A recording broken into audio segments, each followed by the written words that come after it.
Ibu minta tolong untuk siapin dulu ya. Untuk ketua kelasnya silahkan disiapkan terlebih dulu. Oke, baik teman-teman, sebelum mulai pelajaran hari ini, mari kita berdoa untuk kepercayaan. Berdoa dimulai. Berdoa selesai. Memberi salam. Assalamualaikum warahmatullahi wabarakatuh. Waalaikumsalam warahmatullahi wabarakatuh. Nah, sebelum kita memulai pembelajaran, Ibu absen dulu ya anak-anak. Anggra ini Hadir Ibu. oke. Awi Putri Hadir Ibu. oke. Azam Didi Hadir Ibu. oke. Desi Hadir Ibu. oke. Fatima Hadir Ibu. Misha hadir Hadir Mira Wisda Hadir Ibu. Mujani Hadir Ibu. Nika Manisha Hadir Ibu. oke. Siti Nadia hadir Sukma kerjaan Hadir Ibu. dan Syifa Faria hadir oke. Gimana nih anak-anak, pembelajaran yang sebelumnya ada yang masih ingat nggak? Pembelajaran sebelumnya itu kita mempelajari tentang apa? Saya tahu Ibu, Ya, silakan. tentang sel Ibu. Ya, benar sekali. Jadi, pembelajaran sebelumnya itu kita membahas tentang sel ya. Nah, sekarang kita akan membahas tentang sel dan penyusunnya. Yaitu akan membahas tentang jaringan pada tubuh. Nah, sebelum kita mulai pembelajaran, kita simak dulu videonya. Nanti ada pertanyaan, jadi kalian simak dulu.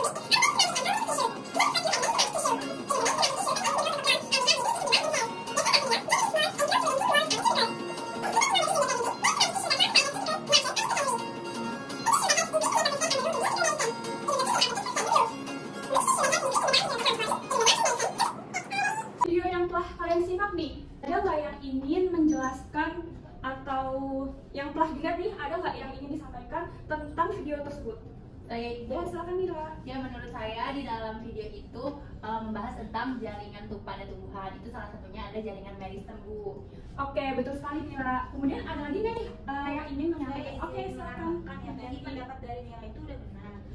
Di dalam itu ada selain jaringan meristem juga ada jaringan pada tumbuhan seperti jaringan dewasa atau permanen Ibu. Oke, benar ya yang dibilang Mira dan Dianti tadi. Jadi kita akan membahas macam-macam jaringan pada tumbuhan.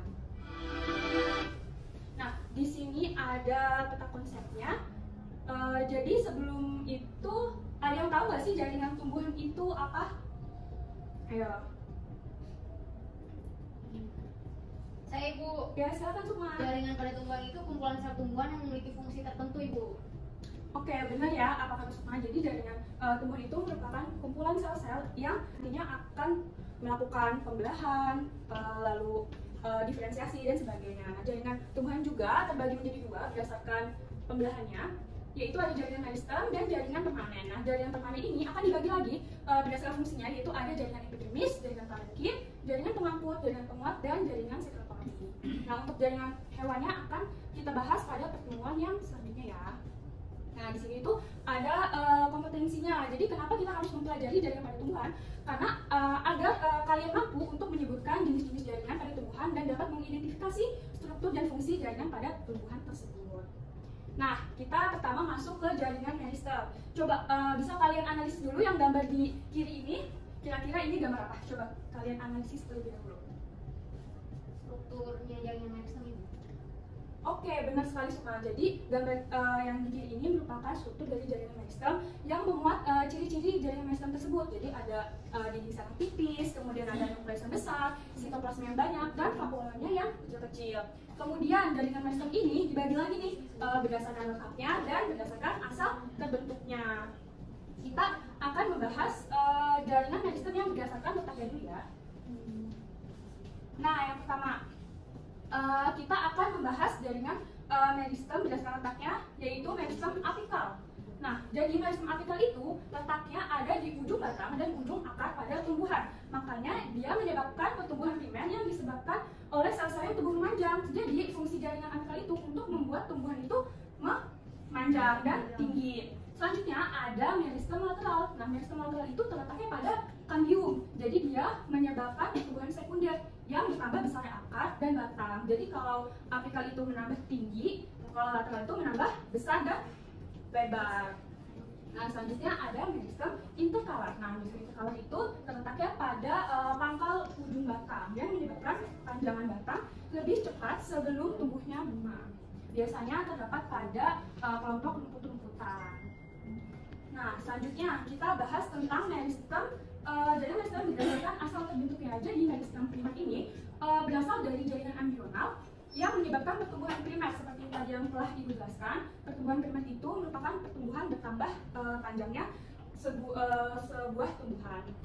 Nah, di sini ada gambar ujung batang, titik ujung pada batang meristem apikal. Nah, selanjutnya ada primordial daun, yaitu pangkal daun, dan meristem aksila atau meristem interkalar. Nah, yang gambar sebelah sana itu merupakan ujung akar pada tumbuhan. Yang paling bawah itu dinamakan tudung akar. Nah, tudung akar ini akan menghasilkan lendir polisakarida yang berfungsi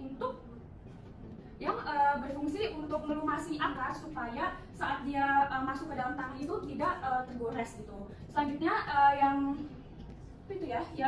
di tengah itu ada merismatis karena di sana itu banyak sekumpulan sel-sel meriskel.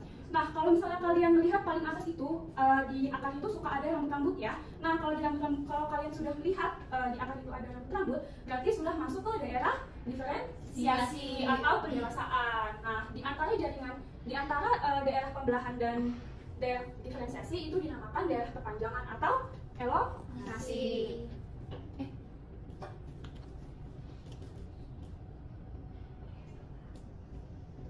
Bentar ya.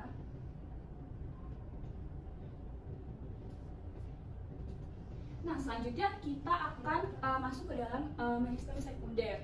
Jadi, meristem sekunder ini berasalnya dari jaringan dewasa dan menyebabkan pertumbuhan sekunder. Seperti yang tadi Ibu bilang, jaringan sekunder itu merupakan jaringan yang tumbuhnya itu ke samping atau membuat tumbuh itu melebar atau membesar. Nah, jaringan sekunder ini terbagi lagi. Yang pertama ini ada kambium vaskular. Nah, kambium vaskular ini merupakan kambium yang letaknya itu di antara xilem dan floem. Nah, kalau misalnya kita zoom lagi, kambium vaskular itu terdiri dari kambium intervaskular dan kambium intravaskular. Nah, kalau kambium intravaskular itu adalah kambium yang terletaknya di antara xilem dan floem. Sedangkan kalau kambium intervaskular itu terletaknya tidak di antara xilem dan floem. Jadi nantinya kambium akan membelah keluar menjadi floem sekunder dan membelah ke dalam menjadi xilem sekunder. Dan aktivitas tersebut menyebabkan terjadinya lingkaran tahun. Nah, selanjutnya ada kambium gabus. Nah, kalau kambium gabus ini membentuk lapisan pelindung gabus atau periderm dan terletak di bawah epidermis pada batang atau akar yang tua. Jadi biasanya akar itu sudah rusak atau sudah tua ya. Kemudian korteks akan membentuk velogen dan velogen tersebut akan membelah keluar membentuk velum dan membelah ke dalam membentuk veloderm. Bisa dilihat pada gambar yang sebelah kanan ini. Jadi aktivitas tersebut adalah proses terbentuknya kambium gabus atau velogen. Nah, selanjutnya ada jaringan permanen atau dewasa. Jadi berbeda dengan jaringan meristem tadi, kalau jaringan permanen ini selnya tidak aktif membelah dan ukuran sel itu relatif besar. Kemudian memiliki sitoplasma yang sedikit dan mengalami pembelahan sel. Nah, kalau jaringan permanen ini berdasarkan fungsinya itu terbagi lagi menjadi epidermis, parenkim, penyokong, pengangkut, dan jaringan sekretori. Nah, pertama nih ada jaringan epidermis. Coba boleh Misha dibacakan jaringan epidermisnya?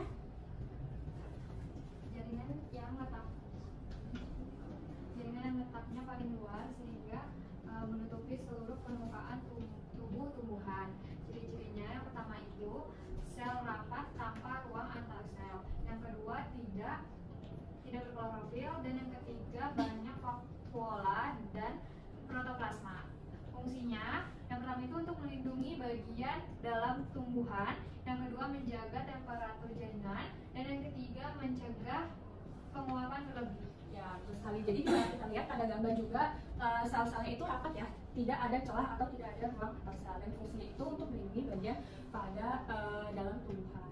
Nah, jadi jaringan tumbuhan itu dapat bermodifikasi menjadi alat bantuan atau alat tambahan lainnya yang disebut sebagai derivat epidermis. Nah, jadi yang pertama itu ada stomata. Nah, stomata itu berfungsi untuk pertukaran udara. Yang kedua ada trikoma atau rambut-rambut yang berfungsi untuk mengurangi penguapan dan melindungi tumbuhan dari ancaman hewan herbivora. Selanjutnya ada buniform atau sel kipas. Nah, buniform atau sel kipas ini biasa ditemukan pada rumput-rumputan atau gramine. Jadi pada saat musim kemarau itu si rumput-rumputan ini menyimpan cadangan air itu pada sel buniform ini atau sel kipas.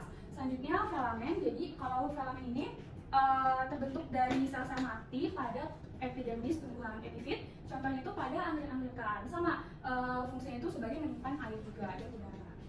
Nah, selanjutnya ada spina. Nah, spina ini merupakan tonjolan pada epidermis yang dibentuk oleh stela. Jadi kalau spina ini biasa kita lihat itu pada tumbuhan kaktus ya dan tumbuhan bougainville yang melindungi. Selanjutnya ada sel kersik. Nah, sel kersik ini biasa kita temui pada ini tumbuhan tebu ya. Jadi di tebu itu kan ada bagian yang keras gitu. Nah, bagian yang keras itu dinamakan sebagai sel kersik yang fungsinya itu membuat batang menjadi keras agar melindungi isi dari dalam tumbuhan tebu tersebut. Selanjutnya ada emergensia. Nah, emergensia ini merupakan tonjolan yang terbentuk dari epidermis dan subepidermis. Jadi bedanya emergensia dan spina itu adalah kalau emergensia itu dia duri palsu atau duri yang nggak tajam gitu, karena dia dibentuknya oleh epidermis, sedangkan kalau duri yang tajam itu dibentuknya oleh steroid. Ya. Nah, selanjutnya ada jaringan parenkim atau jaringan dasar. Coba Mira dibacakan jaringan parenkimnya. Iya Ibu, jaringan parenkim atau jaringan dasar itu disebut sebagai jaringan dasar karena dia dibentuknya dari meristem yang dasar. Untuk ciri-cirinya ada dia selnya hidup, berukuran besar, terus punya inti sel, vakuolanya banyak, terus terdapat ruang antar sel, terus juga aktif membelah atau merismatik gitu. Dimana jaringan parenkim ini dia hampir semua ada pada bagian tumbuhan, baik itu akar dan batang yang berupa korteks, lalu daun, ada mesofilnya yang berfungsi sebagai tempat fotosintesis, lalu ada buah dan biji juga yang berfungsi sebagai menyimpan cadangan makanan. Ya, benar sekali. Jadi makasih ya Mira atas telah dibacakannya. Jadi jaringan meristem ini merupakan jaringan parenkim ini merupakan jaringan satu-satunya jaringan permanen yang masih aktif membelah. Selanjutnya, apakah ada yang ingin ditanyakan terlebih dahulu? Ya, silakan Meliana. Saya mau bertanya Ibu, tadi kan di PPT Ibu jelaskan bahwa jaringan dewasa itu tidak aktif membelah, namun kenapa di jaringan parenkim itu aktif membelah ya Ibu? Ya, terima kasih Meliana atas pertanyaannya, bagus sekali. Jadi kalau jaringan parenkim itu, mengapa dia salah satu-satunya jaringan permanen yang masih membelah? Karena di parenkim itu masih adanya sel-sel merismatik di sana. Jadi sel-sel merismatiknya itu belum melakukan pendewasaan gitu atau belum melakukan diferensiasi. Jadi masih bisa membelah atau melakukan pertumbuhan. Namun di jaringan parenkim ini pertumbuhan itu tidak secepat jaringan meristem yang lainnya atau lebih lambat gitu dibanding jaringan meristem yang lainnya. Seperti itu. Melly, apakah terjawab? Terjawab Ibu. Ya, kita lanjut ya. Nah, selanjutnya ada jaringan penyokong. Nah, jaringan penyokong ini fungsinya untuk membuat tumbuhan itu menjadi berdiri tegak gitu. Nah, yang pertama itu ada jaringan kolenkim. Nah, jaringan kolenkim ini umumnya terbentuk di bawah jaringan epidermis yang fungsinya untuk memperkuat berdirinya tumbuhan. Ciri-cirinya itu bisa dibacakan, lihat ciri-cirinya. Jadi pada jaringan penyokong atau jaringan kolenkim itu ciri-cirinya yang pertama itu sel hidup, yang kedua ukuran dan bentuk sel serangga. Kemudian penebalan dinding sel tidak merata atau hanya di sudut saja. Kemudian yang terakhir itu ada penebalan dari selulosa. Ya, benar sekali. Jadi jaringan kolenkim ini dipertebal oleh selulosa ya, dan jaringan kolenkim ini merupakan penguat organ tumbuhan yang masih aktif melakukan pertumbuhan. Jadi contohnya itu pada batang, akar, daun, dan tumbuhan yang masih melakukan pertumbuhan gitu atau masih muda gitu. Kalau jaringan kolenkim. Nah, kebalikannya, kalau jaringan kolenkim ini dipertebalnya oleh lignin. Jadi kalau jaringan kolenkim itu dipertebali oleh selulosa, jaringan kolenkim ini dipertebali oleh lignin. Nah, sel-sel itu ciri-ciri itu selnya mati dan ukuran bentuknya itu seragam serta penebalan dinding selnya merata. Nah, contohnya bisa kita lihat pada sebelah kanan ini. Jadi jaringan kolenkim itu merupakan jaringan penguat organ tumbuhan yang sudah berhenti mengalami pertumbuhan. Contohnya itu seperti sini ada serat sklerenkim dan sklereid atau sel batu. Jadi kalau sklereid itu jaringan sklerenkim itu dia sudah berhenti mengalami pertumbuhan. Jadi dia untuk memperkuat tumbuhan yang sudah berhenti mengalami pertumbuhan atau sudah masuk proses pendewasaan. Jadi kayak serat sklerenkim ini contohnya pada serat Musa sp.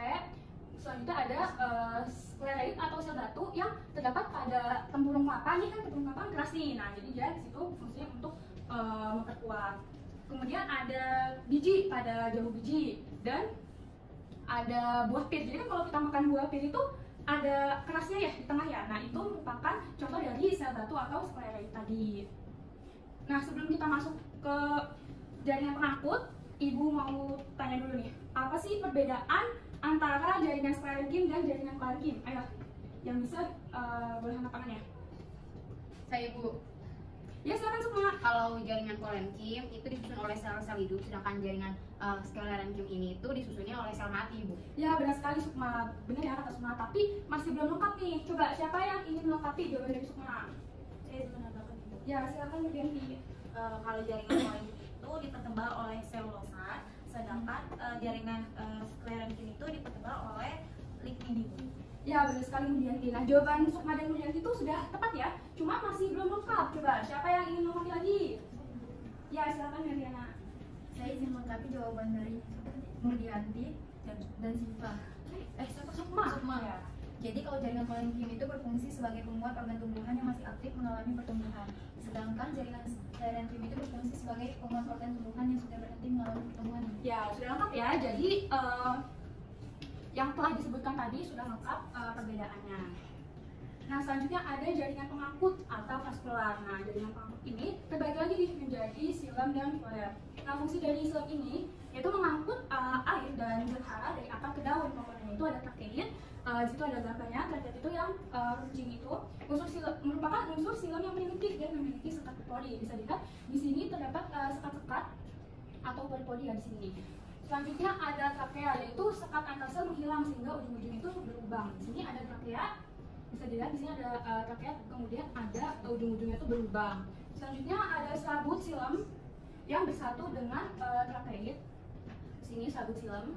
Kemudian ada parenkim silem yang berfungsi sebagai tempat menimbulnya zat makanan. Di sini ada sel parenkim. Selanjutnya ada jaringan pengangkut atau vaskular yang berfungsi ya tadi untuk transport atau pengangkutan, dan di sini ada floemnya atau pembuluh tapis yang berfungsi untuk mengedarkan hasil fotosintesis dari daun ke seluruh tubuh tumbuhan. Jadi kalau silem tadi itu mengangkut air dari akar ke daun, kalau floem itu mengedarkan hasil fotosintesisnya dari daun ke seluruh tubuh tumbuhan. Nah, komponennya itu ada unsur tapis, sel pengiring, parenkim floem, dan sel albumin. Bisa dilihat gambarnya di samping. Nah, selanjutnya ada tipe-tipe berkas pengangkut. Jadi ada berapa nih? Ada 6 macam tipe-tipe berkas pengangkut, yaitu ada kolateral. Kolateral itu terbagi menjadi 3. Ada kolateral terbuka, tertutup, dan bikolateral. Nah, kalau kolateral terbuka ini bisa kalian lihat kalau yang X itu merupakan floem, yang X itu merupakan silem, dan yang warnanya hijau itu merupakan kambium. Jadi kalau kolateral terbuka itu floem dan silemnya itu dipisahkan oleh kambium. Kalau kolateral terbuka. Nah, kebalikannya kalau kolateral tertutup itu floem dan silemnya itu tidak dipisahkan oleh kambium. Nah, selanjutnya ada bikolateral. Nah, kalau bikolateral itu kan bi ya, bi itu artinya 2. Dan di sini itu silemnya diapit dengan 2 floem dan 2 kambium di sini. Jadi dia diapit silemnya.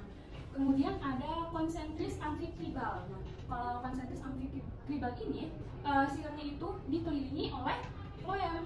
Nah, sedangkan kebalikannya, kalau konsentris amfifasal ini, floemnya yang dikelilingi oleh silem. Nah, yang terakhir ini ada radial. Radial itu floem dan silemnya itu berselingan. Jadi ada floem, silem, floem, silem, floem, silem. Jadi dia berselingan atau saling berdampingan. Nah, yang terakhir ada jaringan sekretori. Nah, jaringan sekretori itu merupakan jaringan atau sekumpulan sel yang berfungsi untuk menghasilkan suatu zat. Contohnya pada pohon karet yang menghasilkan saluran getah berupa getah atau lateks. Lalu ada sel-sel resin dan minyak yang mengandung resin, ganar, dan minyak katalis. Contohnya pada pohon pinus. Nah, kalau sel-sel lendir itu sel-sel yang menghasilkan lendir. Contohnya pada tumbuhan okra dan sel-sel penyamak. Contohnya itu pada pohon pinang. Jadi sel penyamak itu sel-sel yang menghasilkan cairan penyamak. Dan selanjutnya ada sel-sel mirosin yang menghasilkan protein mirosin. Contohnya pada kembang kol. Nah, sampai sini ada pertanyaan? Nah, jadi sudah kelar materinya. Selanjutnya kita akan mengerjakan AKPD. Tapi AKPD-nya dikerjakan secara berkelompok dan sistemnya kita kuis. Jadi selama 15 detik ya, Ibu izinkan untuk memikirkan jawabannya, dan nanti jawaban yang cepat akan diberi poin 10. Oke, Ibu bagi dulu ya kelompoknya ya. itu kelompok 1 ada Anggraini, Aulia, Fatimah, dan Besha. Kelompok 2 ada Mira, Rudianti, dan Ken. Kelompok 3 ada Siti Mariana, Sukma, dan Syifa. Oke, silakan bergabung pada kelompoknya masing-masing. Dan jangan lupa kalian harus membentuk kelompok ya. Ayo. Sudah membentuk kelompok belum nih? Oke. Konklusinya mana? Bu Dianti. Sudah siap untuk menjawab pertanyaannya? Siap. Ini dipersilakan ya. Ini masuk ke ibu, pasang timer dulu ya 15 menit. Baik Ibu. 1, 2, 3.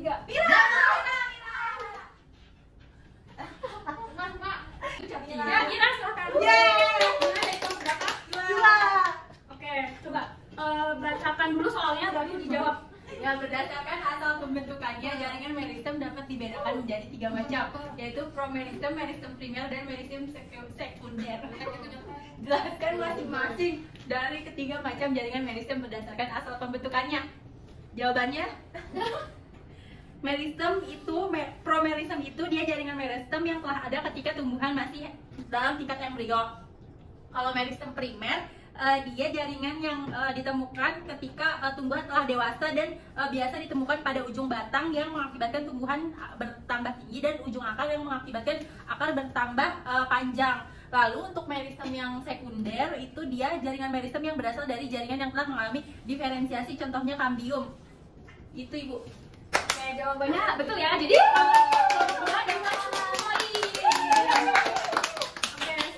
Ibu timer lagi ya 15 detik ya. Silakan kalian berdiskusi dulu baru menjawab ya. Oke. Ibu, Oke, silakan ganti. 1, sudah siap semua? 1, 2, 3. Gak ada yang ingin jawab. Oke, semua dari Kelompok satu. Ya, itu yang atas itu tuh, itu ini Bu, tunas apikal. Itu meristemnya apikal. Yang kedua itu kambium, meristem lateral. Yang ketiga itu meristem interkalar, dan yang paling bawah itu akar, meristem apikal. Terus meristem apikal itu terdapatnya di ujung batang dan ujung akar. Nantinya akan menghasilkan pemanjangan batang dan akar. Terus kalau yang lateral itu pertumbuhannya ke arah samping. Terus kalau yang interkalar itu dapat tetap aktif, tetapi dalam waktu yang setelah ruasnya itu menjadi dewasa Ibu. Itu Bu. Oke, jadi jawaban nomor 2 itu benar. Jadi kelompok 5 mendapatkan 10 poin. Oke, kita lanjut ke soal nomor 3. Ibu, saya mau Iya, silakan. Oke, Ibu kasih kesempatan 15 detik ya untuk berdiskusi dulu. Jadi, udah siap semuanya nomor 3? Oke, 1, 2, 3. Ayo, siapa yang ingin menjawab? Kelompok dari mana? Kelompok mana? Yang belum menjawab itu kelompok 3 nih. Iya Bu, boleh. Ya, silakan Azharu. Ya, jadi soalnya itu lengkapilah tabel di bawah ini berdasarkan ciri-cirinya. Nah, yang pertama itu ada jenis jaringan epidermis. Nah, epidermis ini merupakan jaringan terluar pada setiap organ tumbuhan dan memiliki ciri-ciri yang pertama, satu lapis sel hidup, terus bentuk selnya itu persegi panjang, terus tersusun rapat. Terus yang selanjutnya dinding sel bagian luar mengalami penebalan. Terus yang terakhir ciri-cirinya itu dapat mengalami modifikasi, baik itu menjadi stomata, trikomas, pina, filamen, terus sel kipas atau sel kersing. Terus kalau parenkim ini merupakan jaringan dasar karena menyusun hampir semua organ. Nah, ada pun ciri-cirinya yang pertama itu terdiri dari sel-sel hidup yang berukuran besar, terus dinding sel tipis dan banyak vakuola. Terus susunan selnya itu tidak rapat atau memiliki banyak kelompok sel. Terus selanjutnya ada jaringan sklerenkim. Cirinya itu terdiri dari sel-sel mati yang memiliki dinding sel yang sangat tebal dan mengandung lignin. Terus yang kedua, bentuk sel yang bervariasi, bisa berbentuk serabut atau memiliki banyak cabang. Terus yang selanjutnya ada jaringan kolenkim. Jaringan kolenkim ini terdiri dari sel-sel hidup yang berdinding sel tipis dan fleksibel, namun lebih tebal daripada sel parenkim. Nah, di kolenkim ini terdapat pada berbagai bagian tumbuhan seperti misalkan batang, daun, dan bunga. Terus bentuk selnya itu bervariasi, bisa berbentuk bulat, oval, atau pipi. Terus selanjutnya ada jaringan sekretori yang memiliki ciri-ciri memiliki organel khusus untuk mensintesis dan menyimpan senyawa seperti kloroflas, mitokondria, dan vakuola. Terus sel-sel jaringan sekretori juga memiliki struktur sel yang khusus seperti misalkan sel-sel bergigi tipis dan banyak dikelilingi oleh ruang ekstraseluler. Gitu, Ibu. Ya, jadi Azharu tadi kelompok 1 ya. Jadi jawaban kelompok 1 itu Ya, silakan. Jawaban kelompok 1 itu benar. Jadi mendapatkan 10 poin. Jadi kelompok 1 dan kelompok 1, kelompok 2 dan kelompok 3 itu sudah mendapatkan masing-masing 10 poin nih. Jadi kalian harus berikutan pada soal nomor 4 dan nomor 5. Oke, sudah siap semuanya? Soal berikutnya? Sudah Ibu. Oke, kita lanjut ke soal nomor 4. 1, 2, 3. Nah, ayo. 1, 2, 3. Silakan Niken, dari kelompok berapa? Dari kelompok 2 ya? 2. Ya, benar. 2 ya, mau dapat poin. Nah, yang jenis jaringan epidermis itu memiliki fungsi untuk melindungi tumbuhan dari kerusakan fisik dan serangan hama. Yang kedua, mengatur pertukaran gas dan transpirasi. Terus untuk jaringan parenkim berfungsi dalam fotosintesis, respirasi, dan metabolisme tumbuhan. Lalu yang kedua, sebagai jaringan penyimpanan, misalnya parenkim penyimpan pati di akar, umbi, dan biji. Terus jaringan yang ketiga ada sklerenkim yang berfungsi untuk memberikan dukungan mekanis pada tumbuhan, melindungi tumbuhan dari serangan hama dan patogen. Terus yang keempat ada kolenkim berfungsi sebagai jaringan penyokong yang membantu tumbuhan agar tetap tegak, lalu berfungsi untuk dapat membantu tumbuhan mengatasi tekanan yang dihasilkan oleh angin atau air yang mengalir. Maaf Ibu. Terus jaringan yang terakhir itu ada sekretori, itu jaringan atau sekumpulan sel yang menghasilkan suatu zat, contohnya yaitu saluran getah, sel-sel resin dan minyak, sel-sel lendir, sel penyamak, dan sel mirosin. Ya, jadi jawaban kelompok 2 itu benar. Kita sekarang mendapatkan 20 poin ya. Kalau kelompok 1 dan kelompok 3 jangan kalah. Ini ada soal terakhir. Ada soal terakhir ya. Sudah siap semuanya? 1, 2, 3.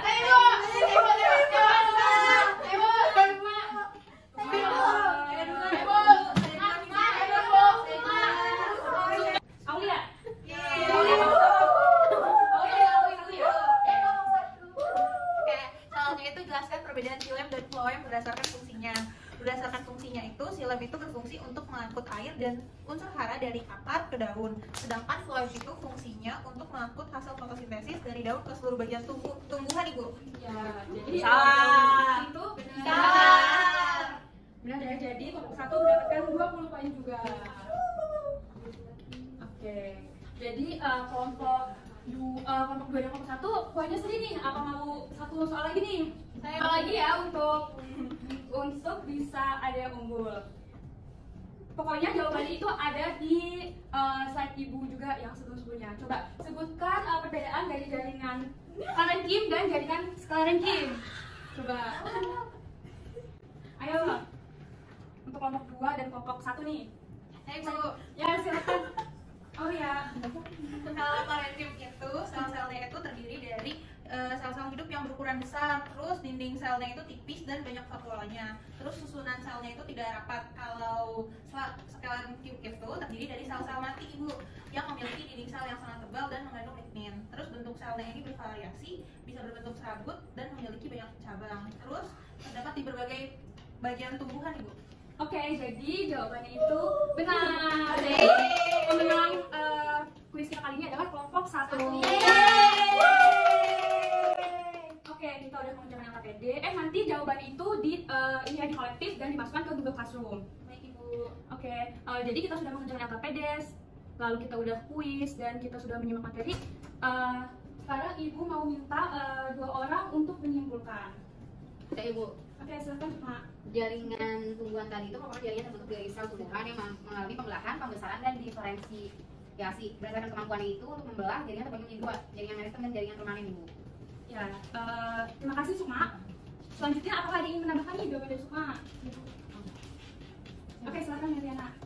Jadi jaringan meristem itu terbagi menjadi 2, yaitu berdasarkan letaknya jaringan apikal, lateral, dan interkalar. Jadi dan berdasarkan asal terbentuknya, yaitu meristem primer dan meristem sekunder. Sedangkan meristem permanen itu terbagi menjadi 5 berdasarkan fungsinya, yaitu epidermis, parenkim, kolenkim, sklerenkim, dan sekretori. Ya, alhamdulillahirrahmanirrahim. Jadi semuanya tadi pada udah menyimak ya. Kita sudah kesimpulan, artinya berakhir juga pembelajaran kita pada kali ini. Depan kita akan mempelajari tentang jaringan hewan ya. Jadi kalian pelajari dulu jaringan hewan, jadi bisa jawab kalau Ibu tanya minggu depan. Oh ya, sebelum kita tutup pertemuan pada hari ini, Ibu akan kirim post testnya ke kalian. Nanti kalian kerjakan selama 10 menit ya. Baik, apakah sudah dikerjakan post testnya? Sudah pembelajaran kali ini kita sudahi terlebih dahulu. Dan tadi karena dibukanya dengan doa juga, kita tutup pembelajaran kali ini dengan doa juga. Silahkan ketua kelasnya boleh dipimpin. Baik teman-teman, sebelum akhiri pelajaran hari ini, mari kita berdoa menurut kepercayaan masing-masing. Berdoa dimulai. Berdoa selesai. Bisa halam. Assalamualaikum warahmatullahi wabarakatuh. Terima kasih Ibu. Waalaikumsalam warahmatullahi wabarakatuh. Terima kasih juga ya anak-anak. Jangan lupa kalian mempelajari tentang jaringan pada Tuhan. Oke, Ibu izin pamit ya anak-anak. Assalamualaikum. Waalaikumsalam.